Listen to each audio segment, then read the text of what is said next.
Good afternoon, everyone, and thanks so much for joining us today. I'm Sophie Erber. Tomorrow, Nebraska businesses will be taking a step back in their opening up plans. Governor Ricketts announcing last Friday they will be moving from Phase 4 to now what's being called Phase 3.1. KCAU 9's Jessica Watson tells us how businesses in Wayne, Nebraska are responding to these changes in our top story at 5. Oh, it is what it is. The idea is to get through this pandemic the best that we can. Bill Molina is the owner of the White Dog Pub in Wayne, Nebraska. He says while this year has been hard, he will continue to follow new guidelines set forth. Just follow their rules, and hopefully that will get us towards an end in sight a little bit faster, where we can be a little bit more opened up and free with walking around in here, and get everybody to feel comfortable to come back out in the community and enjoy themselves. Nebraska Governor Ricketts' 3.1 phase plan will require patrons at bars and restaurants to be seated unless they're using the restroom or playing games, with a maximum of 8 people per party. The Table Coffee Shop manager, Lisa Lenaham, says she does not foresee this being an issue. It's just part of the plan. You know, we're going to follow the rules, but I don't think that we'll be affected much, because most of our people are coming and going anyways, so it works for us.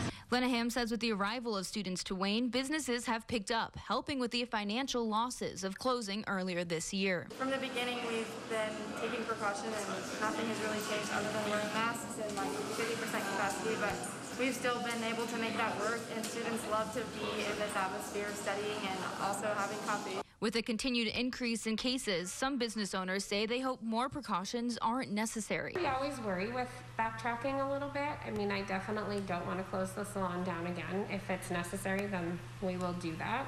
But I feel like right now we're doing everything to stay safe. In Wayne, Jessica Watson, KCAU 9 News. A Norfolk family tonight dealing with the aftermath of contracting COVID-19. Ruth and David both contracted the virus in July. Ruth's symptoms did not last long, but within days, David was fighting for his life. He ended up on a ventilator for 3 weeks and now suffers permanent nerve damage. Ruth says the moment she got the call that her husband might not make it still plays out in her head. I've never lived like thinking that anything like this would happen to us, and you know, like, we're both young. I couldn't imagine just living without him. We suffered a loss of our child. You would think that that would be the most severe pain that you could imagine, but this was different pain. Coming up tonight at 6, KCAU 9 News reporter Lydia Vasquez explains how COVID-19 continues affecting the Carranza family, now dealing with 6-figure medical bills. Let's take a look now at the latest COVID-19 numbers here in Siouxland.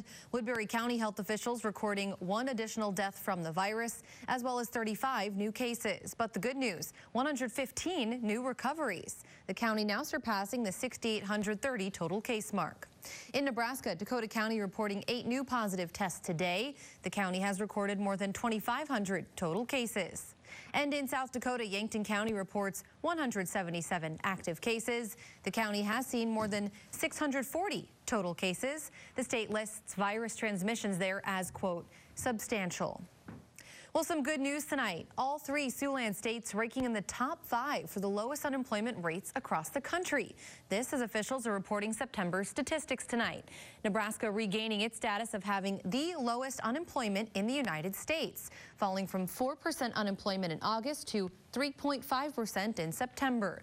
Just to the north, South Dakota has the 2nd lowest unemployment rate, coming in at just 4.1%, according to the U.S. Bureau of Labor Statistics. Iowa ranks 5th. This as unemployment dropped from 6 to 4.7%. That continues a 5-month hiring trend. If you're looking for a job here in Siouxland, we do have the tools to help you out. It is called Sioux City Jobs. Just visit our website, SiouxlandProud.com. Anytime, you could click on our dedicated Jobs tab. Nebraska's waiver for Medicaid expansion has officially been approved by CMS. This allowing the state now to offer extra benefits to newly eligible Medicaid beneficiaries. And it starts on April 1st. So currently, everyone is eligible for the basic coverage package. People who are 19 or 20 years old, pregnant, or medically frail are automatically eligible for what's called prime benefits. Those are dental and vision, along with over-the-counter drugs. Now, people who do not meet these definitions will still be able to qualify for prime benefits by meeting wellness requirements. There are 3 items to the wellness. There's first picking a primary care provider, and frankly on that one, if an individual does not choose a primary care provider, one will be assigned to them, so that requirement will be met one way or the other. The 2 other requirements are making sure you get in to see your doctor or other healthcare professional at least once a year, as we all should. And then the 3rd requirement is working with your health plan to complete that health risk screening. And that health risk screening is so important because it helps the health plan help you. It meets you where you're at. And starting in 2022, enrollees will also have to fulfill a work requirement to qualify for prime coverage. That does include working for 80 hours a month, volunteering, or working for a public charity, or going to school. Well, it's time tonight for our first check on the weather now. Meteorologist Marcus Beasley standing by. And Marcus, another day where it felt like we were in between it wanting to snow, but it drizzled and it was just basically chilly. That's right. Yeah, a chilly day here throughout Siouxland, Sophie. And we had that rain earlier this morning, very light rain turning to a mist in the early afternoon. And now we're just seeing those clouds out there for the most part. It does look like we are seeing things a little bit nicer today compared to yesterday, temperature-wise. 42 in Sioux City right now. Actually, that was our high temperature today. 41 recorded high in Lamar's, 44 in Wayne, 45 in Yankton, a high temperature of 39 in Orange City and Cherokee, and 37 in Storm Lake. And then overnight tonight, temperatures dropping down to around 30. More details on the rest of the week in the 9 on 9. Sophie? A wintry forecast. Thanks a lot, Marcus. Well, no one likes getting left out in the cold or on the side of the road. So before your wheels let you down, it is good to show them some love. Regular maintenance of our vehicles, something every driver should be aware of, but certain things are more important than others when winter weather is concerned, including tire treads to combat the already slippery roads and making sure that you have enough coolant to keep your engine from freezing up. And your antifreeze is at the right temperature to make sure you don't have problems with your car freezing up. The other thing is, of course, tires are one of the most important things you can do for your car for getting around in the wintertime.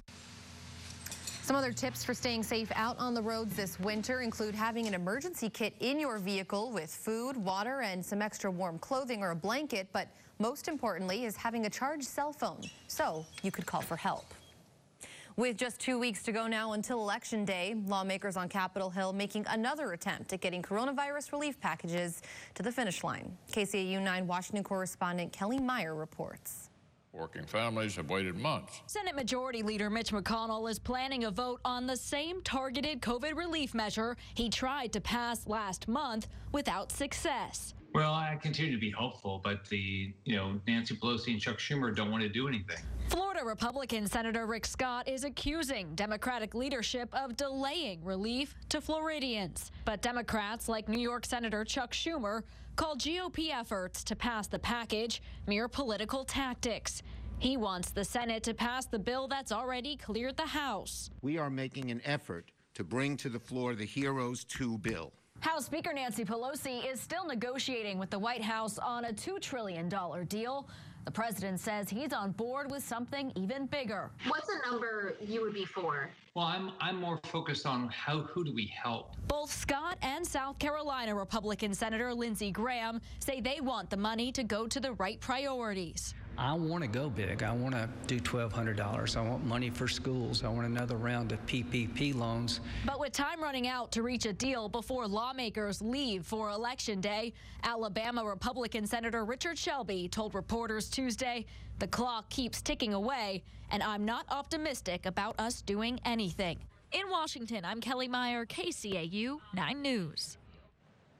And for Siouxlanders still wanting to cast their ballots, KCAU 9 will be bringing the candidates for Iowa's 4th District congressional race together for a head-to-head debate. Republican Randy Feenstra and Democrat J.D. Scholten will be debating on air right here on KCAU 9 News at 4 p.m. this Wednesday. And if you have a question that you think these candidates should be answering, share it with us.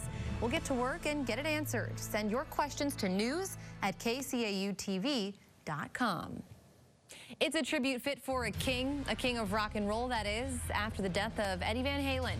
The staff sergeant took to social media with a guitar solo. How it went viral, coming up.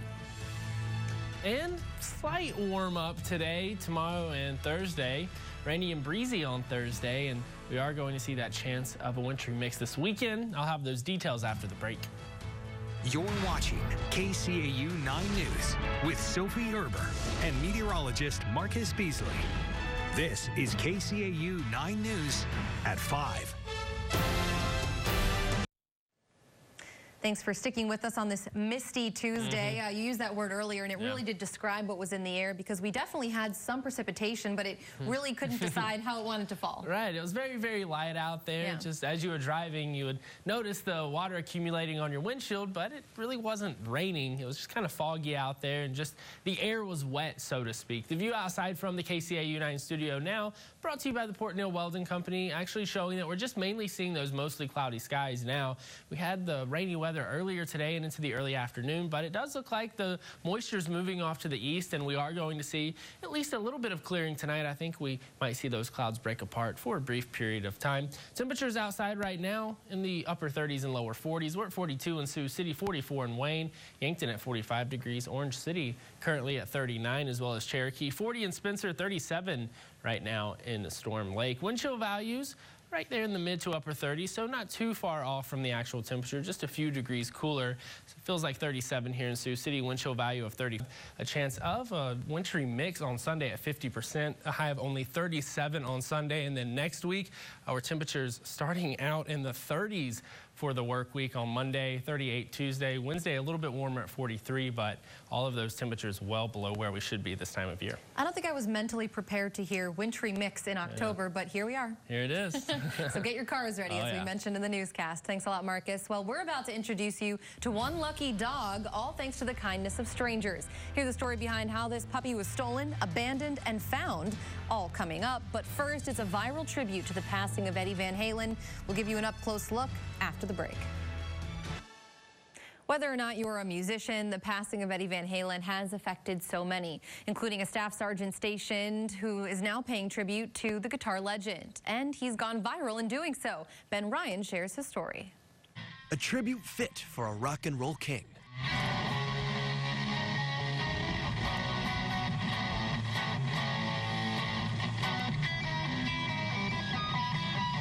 When Louisiana native and Army Staff Sergeant Austin West first heard about the unfortunate passing of Eddie Van Halen, he couldn't believe it. Heartbroken and upset, the first thing he did was grab his guitar, amp, camera, and turned on Facebook Live. The rest is history.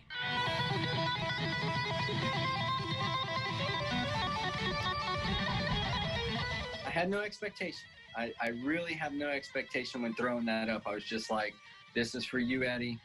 It makes me so happy to know that it's not a dying form, and so many people really did care. I mean, it shows so many people still love that type of music. The video has since gone viral and now has over 2.3 million views. A one-shot take of pure emotion, just West and the music. As a guitar player since the age of 14 and Army musician, Van Halen was his first ever concert, inspiration, and the reason why he started playing. He's really created the instrument and taken it to a whole nother level, especially from, like, these guys started in 1977. We're talking about people like myself who started playing guitar in like 2005, or, you know, even people who are starting in 2020. They're going to revamp this stuff. So he's an innovator, and he's one of those people who influenced a lot. And do you know someone with a unique talent? If so, we want to know them as well here. Beginning next month, we'll be sharing their stories. I hope you'll share those Siouxland stories with me. It's easy. Just shoot us an email at news@kcautv.com, the address there on your screen. In that email, briefly explain to us what it is that this person does that's so interesting, because we want to tell their stories. Not only was a Florida man's car stolen, so was his dog. How the power of social media came to the rescue, coming up next. It's bad enough having your car stolen, but imagine losing your ride with your dog inside. It happened to one man at a hotel valet. Melanie Michael tells us how social media came to the rescue.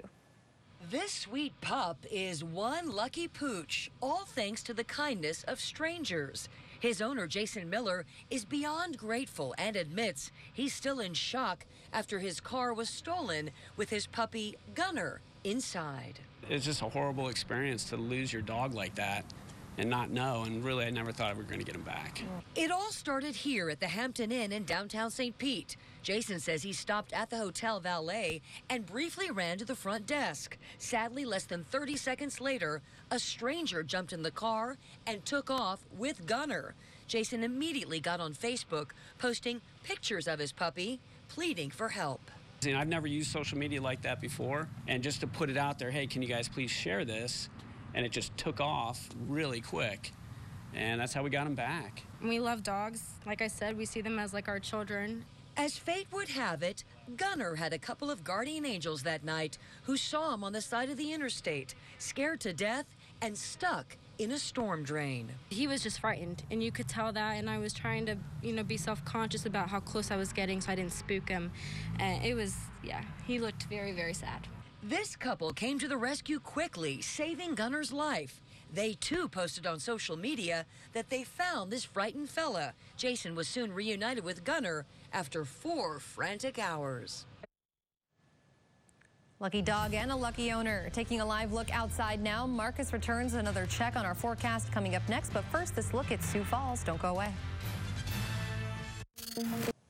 Before we wrap up here at 5, let's check in first with Tim for what's coming up at 6. He's in the newsroom. Hi, Tim. Hey, good afternoon, Sophie. And it has been an afternoon that's really worth staying inside for the most part. And that works out great for Woodbury County Board of Supervisors. They've been inside this afternoon. The regular meeting, find out if plans that they've got in place for improvements at the county's operations center are still on track. We'll check that again. Coming up at 6. Meanwhile, more than 2,500 Iowans who have committed previous felonies have now restored their voting rights in Iowa. It's all thanks to an order signed by Governor Reynolds earlier this year.